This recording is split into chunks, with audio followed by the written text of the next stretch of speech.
Celui qui réunit ces quatre devient un munafiq pur, devient un hypocrite pur. Ça veut dire qu'il faut avoir les quatre pour devenir un pur hypocrite, munafiq. Un munafiq, un hypocrite, c'est quelqu'un qui affiche l'islam à l'époque du prophète sallallahu alayhi wa sallam, qui affiche l'islam, qui va faire la prière à l'intérieur de la mosquée, qui va donner la zakat, qui va faire tout ce que les musulmans font. Mais en fait, il n'est pas musulman. Il cache son jeu. Ça veut dire, lorsqu'il est seul, il ne croit pas à Dieu et il ne croit pas à Mohammed, prière et salut, comme messager de Dieu. On l'appelle un hypocrite. Ça veut dire qu'il a deux comportements. Quand il est seul, il n'est pas croyant. Quand il est avec les musulmans, il montre qu'il est croyant. Il fait comme eux. Mais il attend le jour où il va poignarder l'islam dans le dos. Le prophète sallallahu alayhi wa sallam, là, nous dit, attention, si vous faites comme ça, vous êtes hypocrite. Vous êtes un munafiq. Seulement, il faut faire attention. Il y a en islam deux sortes d'hypocrisie. Il y a l'hypocrisie de la aqida, l'hypocrisie de la foi. Ça veut dire je ne crois pas en Dieu et je vais faire comme les musulmans. Ça, c'est la plus grave. Il y a une deuxième catégorie d'hypocrisie, c'est l'hypocrisie comportementale. Ça veut dire je me comporte comme un hypocrite, mais je ne suis pas un hypocrite de aqida, je suis musulman, je crois à Dieu, je crois au message sallallahu alayhi wa sallam, mais malheureusement, je fais l'hypocrite dans ma vie. Donc quand même, le prophète dit, attention, il y a une hypocrisie comportementale, mais si vous avez ces quatre, vous allez devenir purement un hypocrite. Je vous donne les quatre. Ida haddatha kadab. Lorsqu'il parle, il ment. Le mensonge fait de toi un hypocrite. Wa ida wa'ada akhlaf. Quand il fait une promesse, il ne la respecte pas. Il te promet des choses et après il ne tient pas sa promesse. Wa ida khasama fajar.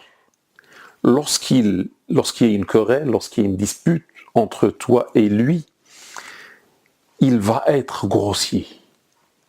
Il va plus respecter l'amitié, il va plus respecter cette fraternité, etc. Il va dire des gros mots, il va être grossier, il va vouloir te faire du mal, etc. Au lieu de rester correct dans sa querelle ou dans sa dispute. Unanimement authentique, rapporté par Bukhari et Muslim. Dans une autre version, le prophète sallallahu alayhi wa sallam a dit celui qui a ces trois devient hypocrite. Il a dit, lorsqu'il parle, il ment.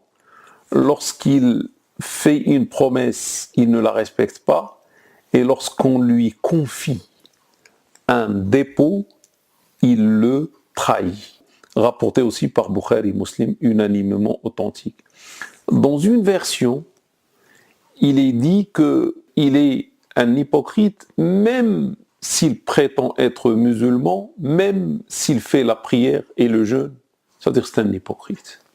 Même s'il fait la prière, même s'il fait le jeûne, il reste un hypocrite s'il se comporte comme ça. Donc, avant de rentrer dans le hadith, le prophète sallallahu alayhi wa sallam dit celui qui a ces quatre devient un pur hypocrite. Mais lorsqu'on a une seule filière, des quatre, ça veut dire qu'on a 25% d'hypocrisie. Lorsqu'on a deux, ça veut dire qu'on a 50% d'hypocrisie. Lorsqu'on a trois, ça veut dire qu'on a 75% d'hypocrisie. Et bien sûr, lorsqu'on a les quatre, on a 100% d'hypocrisie. Le prophète sallallahu alayhi wa sallam nous dit, lorsqu'il parle, il ment. Donc, mes frères et mes sœurs, le mensonge mène vers l'hypocrisie. Le mensonge est un signe de l'hypocrisie. Et le mensonge montre une peur des humains qui dépasse la peur de Dieu subhanahu wa ta'ala. Quand est-ce que tu vas mentir? C'est lorsque tu as peur que tu vas mentir. Tu vas mentir parce que tu as peur de l'autre, parce que tu as peur des humains. Ça veut dire tu n'as plus peur de Dieu. Ça veut dire Dieu t'a demandé de ne pas mentir, le mensonge est haram en islam, est interdit en islam, tu le sais. Et Dieu t'a dit de ne pas faire.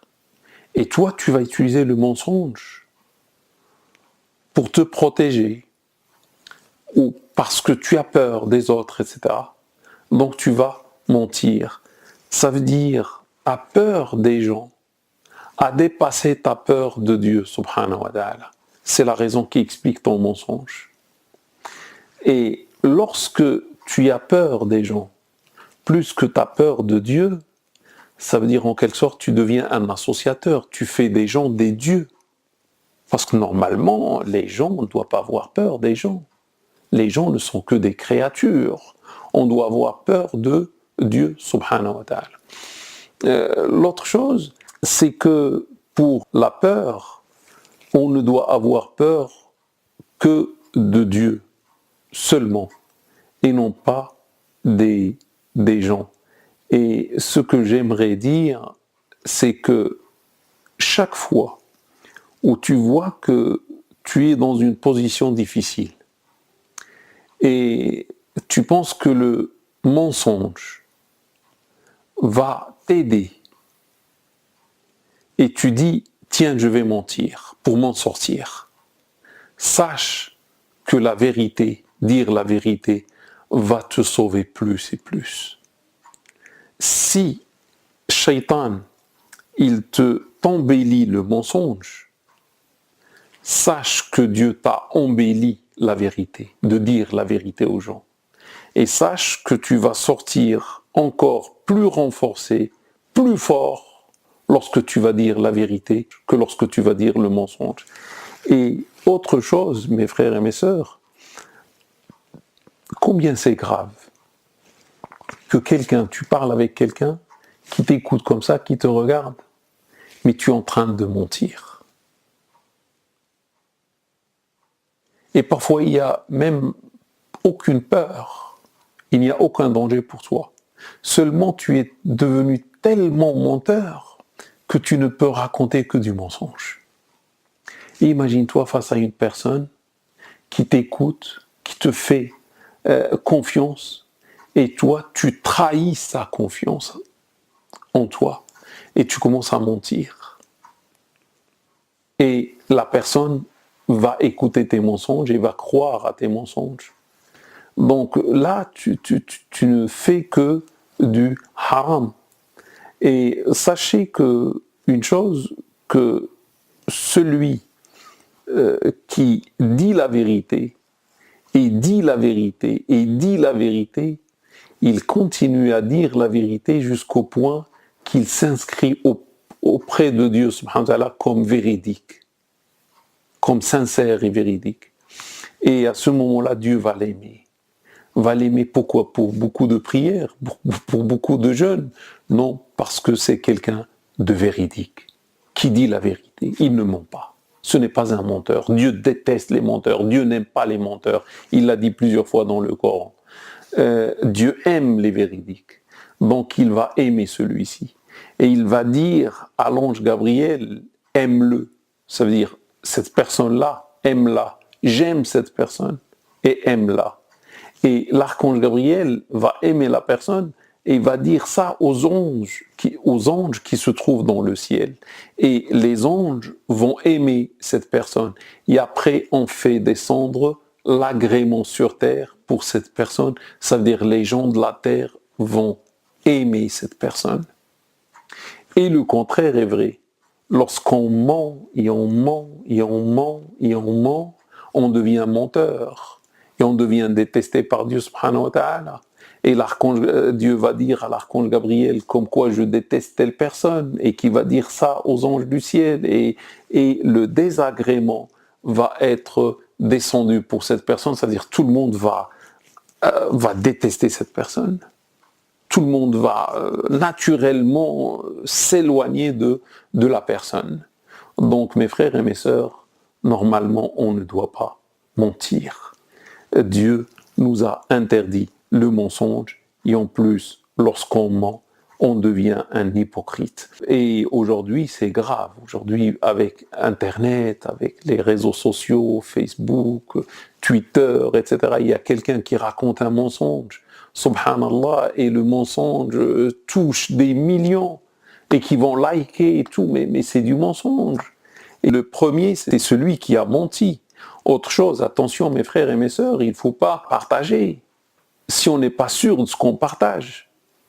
Il y a une information qui arrive, il faut vérifier l'information avant de la partager, sinon je suis associé. Je deviens un menteur, moi aussi. Lorsqu'il promet une chose, il ne la tient pas, il ne la respecte pas. Normalement, le croyant respecte sa parole. Normalement, la croyante respecte sa parole. Lorsque je dis quelque chose, il faut la respecter.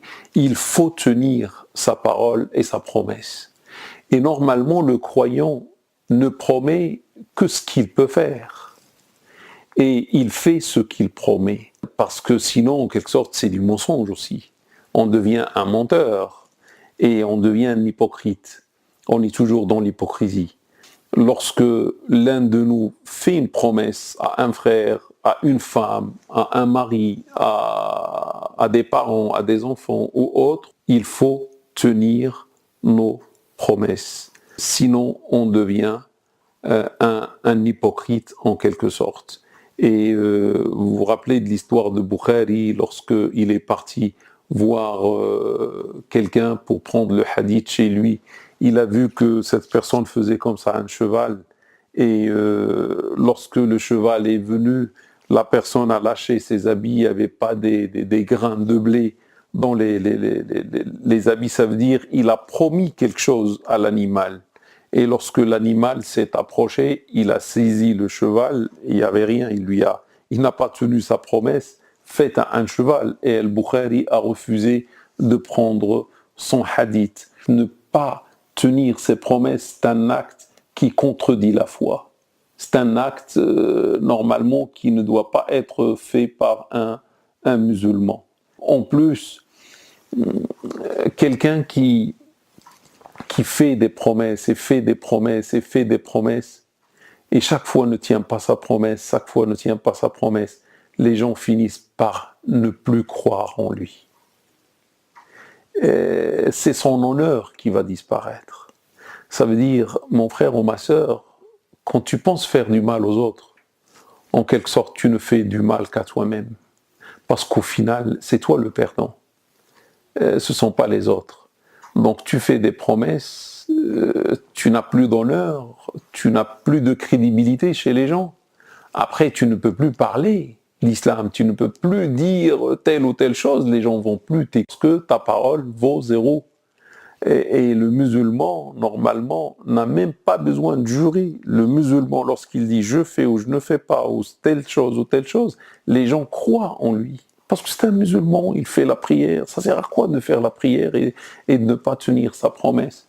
Donc un homme avec sa femme, je vais te faire, et la femme ne voit rien venir. Ça veut dire, elle s'est mariée avec un hypocrite en quelque sorte. Et la femme aussi.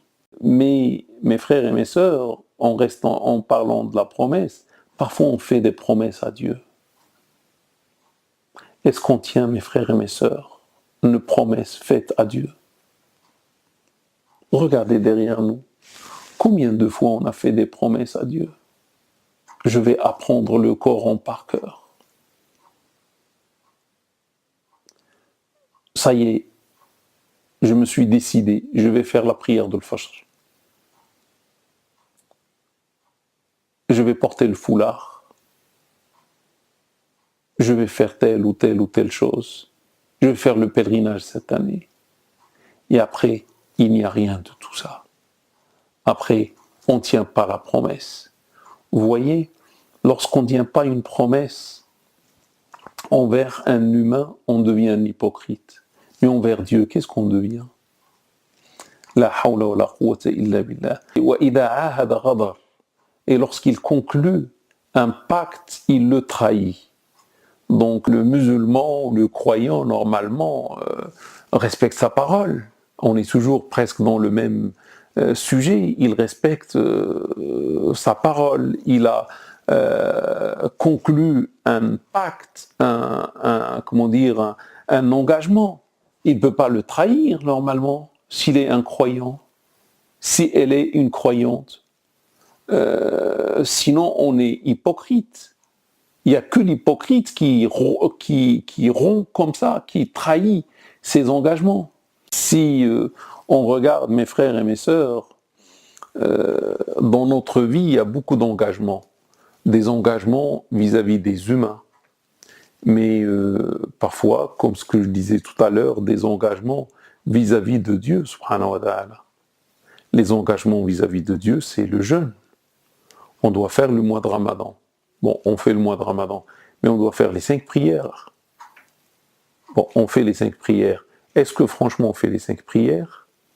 Est-ce qu'on respecte les horaires des 5 prières? Est-ce qu'on fait les... C'est un engagement entre nous et Dieu, subhanahu wa ta'ala. Est-ce qu'on trahit l'engagement? Est-ce que je vais faire le Fajr à l'heure? Est-ce que je vais faire l'Isha à l'heure? Et surtout l'Isha pendant l'été, lorsque c'est à minuit. Est-ce que je vais rester jusqu'à minuit pour faire l'Isha? Pour tenir mon engagement? Et il y a beaucoup d'engagements. Il y a l'engagement d'être bien avec ses parents. C'est un engagement en islam. Est-ce que je suis bien avec mes parents? Avec ses enfants? Avec sa femme? C'est un engagement. C'est quoi le mariage? C'est un engagement. Ah oui, lorsque tu as signé devant le maire et tu as donné ta parole devant l'imam, oui, je me marie avec cette dame-là, c'était un engagement. Dieu l'a appelé le pacte énorme, al-mithaq al-ghalid. Et regarde comment tu te comportes avec ta femme. Est-ce que tu respectes toujours le pacte énorme qui est le mariage? Est-ce que tu te comportes très très bien avec ta femme? Est-ce que ta femme, mon frère, est contente dans sa vie conjugale avec toi? Ou est-ce qu'elle pleure? Si ta femme pleure, sache, mon frère, que tu n'as pas respecté l'engagement. Sache que tu as trahi ton engagement. Et tu sais, l'engagement, c'était avec ta femme, mais devant Dieu. C'est un pacte énorme. Bien sûr, avant de se marier, chacun fait tout pour avoir l'autre, pour avoir cette femme, pour avoir ce mari. Mais une fois on s'est marié, 1 mois passe, 2, 3, 4, 1 année, 2, ça y est, on oublie qu'il y a un engagement. On oublie qu'on est lié par un pacte énorme. Et on peut trahir ce pacte. On peut voir, par exemple, un président d'une association, c'est un pacte. Lorsqu'on a voté pour un président et le président a accepté cette responsabilité en quelque sorte, c'est un engagement, c'est un pacte. Il ne faut pas le trahir. Et il y a beaucoup d'exemples de pactes. Je passe la dernière partie du hadith. وَإِذَا خَاصَمَ فَجَرَ. Et lorsque il se dispute avec quelqu'un, lorsqu'elle se dispute avec une autre ou avec un autre, la personne devient grossière, vulgaire, méchante, etc. et perd ses qualités de comportement musulman. Normalement, si tu veux connaître quelqu'un, c'est bien je vais pas dire, c'est bien de se disputer avec lui, peut-être par comédie, je sais pas, parce que c'est grave d'aimer quelqu'un, de devenir son ami, etc. Mais je sais pas qu'il a un mauvais comportement. Et après 1 année, après 2, après 10, après 20 ans, ou je sais pas, après une certaine durée, il va me montrer un mauvais visage que je connaissais pas dans le passé. Donc, avant de choisir un ami, avant de choisir un mari, une épouse, etc., c'est bien de savoir, de poser des questions, de demander à l'entourage, ceux qui le connaissent, etc., lorsqu'il s'énerve, comment il est, comment est-il, lorsqu'il se dispute, comment est-il, est-ce qu'il reste calme, est-ce qu'il reste musulman, etc. Ou il devient un autre. Et ce changement-là, la personne est gentille, aimable et tout, mais lorsqu'elle s'énerve, lorsqu'elle commence à se disputer, devient une autre personne, est un signe d'hypocrisie. C'est-à-dire, il n'y a que l'hypocrite qui peut faire ça. Un musulman va rester toujours musulman, même dans sa dispute, même dans sa querelle, il va peser ses mots, peser ses actes, etc. etc. Et on a tous intérêt à chercher des gens qui, parce que la vie passe par des hauts et passe par des bas, aujourd'hui on est frères, on est amis, etc. Mais on ne sait pas de quoi sera fait demain. Peut-être un jour, on va nous disputer. Et à ce moment-là, c'est bien qu'on reste musulmans quand même. C'est bien qu'on reste frères. Les croyants ne sont que des frères. Et qu'on n'oublie pas le bien et la belle vie, passer ensemble, l'amitié, le mariage, etc. Qu'on n'oublie pas tout ça. Mais si on change et on devient un autre, on devient vulgaire, on devient grossier, on devient rancunier, ça veut dire on a une part d'hypocrisie. Mais celui qui va, lorsqu'il parle, il ment, lorsqu'il fait des promesses, il ne les tient pas, lorsqu'il fait un engagement, un pacte, il le trahit, lorsqu'il se dispute, il devient grossier, là c'est un pur hypocrite. Bah, il a les 4, là, il a 100%.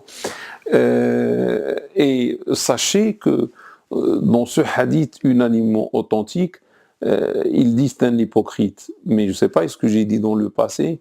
Il faut savoir que Dieu a dit les hypocrites se trouvent dans l'abîme le plus bas de l'enfer. Donc il y a 7 abîmes en enfer et le plus bas, là où il y a le plus de souffrance, est réservé uniquement aux hypocrites. Donc c'est à toi, frère ou sœur, de voir est-ce que tu veux être hypocrite ou non. Est-ce que tu vois que tu es concerné par une filière, 2, 3 ou 4, c'est le moment de faire ce travail sur sa propre personne pour faire le repentir et combattre sa propre personne pour ne plus être un hypocrite. Dans une autre version, il dit et quand on lui confie un dépôt, il le trahit. Donc normalement, un croyant, lorsqu'on lui confie un dépôt, on lui laisse un dépôt, il va rendre le dépôt intact. Il va rendre le dépôt comme il l'a pris, comme il l'a reçu, ni plus ni moins. Si le croyant va rendre le dépôt, mais en mauvaise qualité, ou pas comme il l'a reçu, ça veut dire que c'est un signe d'hypocrisie. Et tenir, respecter le dépôt, c'est une qualité de foi, c'est une qualité d'islam et de musulman. Et le dépôt, il peut être l'objet que l'un prête à un autre. Tu toques chez quelqu'un, prête-moi, je ne sais pas, ton matériel, un certain matériel, une tondeuse, ou je ne sais pas, autre chose. Mais je dois rendre la chose comme je l'ai prise. Ça, c'est le prêt ou le dépôt de matériel, d'objets, etc. Mais il faut savoir, moi je vais plus loin dans l'affaire, il n'y a pas que ça. Hein. Ta femme est un dépôt. Ah oui, son papa ou Dieu qui l'a créé, il l'a déposé entre tes mains. Ton mari est un dépôt. Mais qu'est-ce que tu en penses? Tu t'es marié, tu n'avais pas une femme, maintenant tu as une femme. C'est un dépôt. Dieu regarde comment tu fais avec ce dépôt. Est-ce que le dépôt est toujours bien ou est-ce que tu l'as corrompu ou est-ce que qu'est-ce que tu as fait du dépôt? Tes enfants sont des dépôts. Bon, tu n'as pas créé tes propres enfants. C'est Dieu qui a créé ses enfants, il te l'a passé comme dépôt. Mais un jour, il va te poser des questions sur le dépôt. L'islam, mon frère ou ma sœur, est un dépôt. Dieu t'a confié l'islam. Un grand dépôt, le plus grand dépôt même, c'est que tu sois musulman. Parce que Dieu t'a confié un dépôt si cher, un dépôt si important qui est l'islam. Mais est-ce que tu es digne de la confiance de Dieu? Est-ce que tu es fidèle? Est-ce que tu es en mesure de préserver ce dépôt et de le garder intact? Dieu a fait de toi un musulman. Est-ce que tu respectes l'islam dans ta vie? Ou est-ce que tu ne respectes pas l'islam dans ta vie? Est-ce que tu fais tout le haram? Tes yeux sont un dépôt. Qu'est-ce que tu fais de ce dépôt? Est-ce que tu regardes le haram? Tes oreilles sont un dépôt. Qu'est-ce que tu fais avec ce dépôt-là? Est-ce que tu écoutes le haram? Ta bouche est un dépôt. Est-ce que tu fais le haram par ta bouche? Est-ce que tu dis le haram par ta bouche? Ta main est un dépôt. Qu'est-ce que tu fais avec ta main? Tu voles. Tu écris des mauvaises choses sur les réseaux sociaux, etc. Tes pieds sont un dépôt. Ton ventre est un dépôt. Tu ne dois pas faire entrer le haram. Tu ne dois pas manger la chose qui n'est pas égorgée, etc. C'est un dépôt. Ta mémoire est un dépôt. Ton intelligence est un dépôt. Ta raison est un... Tout ton cœur est un dépôt. Ton cœur est un dépôt. Est-ce que tu vas faire entrer de l'amour haram dans ton dépôt? Aimer le haram, aimer l'argent haram, aimer des choses haram, etc. par ton cœur? Ou est-ce que tu vas le laisser seulement à son créateur? Tu vois combien tu as de dépôts, et imagine le jour de la résurrection quand Dieu va te poser des questions sur tous ces dépôts. Il faut savoir que le premier jour, au début de la création, Dieu a proposé le dépôt aux cieux et à la terre, et aux montagnes, etc. Et les cieux, la terre, les montagnes ont refusé le dépôt. Et le dépôt, c'est l'islam. C'est ces charges d'islam. Et vous savez, Dieu a proposé le dépôt à l'homme, Adam, et Adam a accepté le dépôt. Et le hadith dit que lorsque Adam père a accepté le dépôt, il n'est pas resté que le temps entre deux prières et il a quitté le paradis. C'est-à-dire comme le temps entre Dohr et Asr, et c'est fini, il est sorti du paradis. À partir du moment où il a accepté le dépôt. Donc, mes frères et mes sœurs, il faut faire attention à nos dépôts. Et les dépôts sont très nombreux. Le liquide de reproduction que tu as est un dépôt. Tu ne peux pas poser ton liquide de reproduction là où tu veux. C'est un dépôt, etc. Et les dépôts sont très nombreux.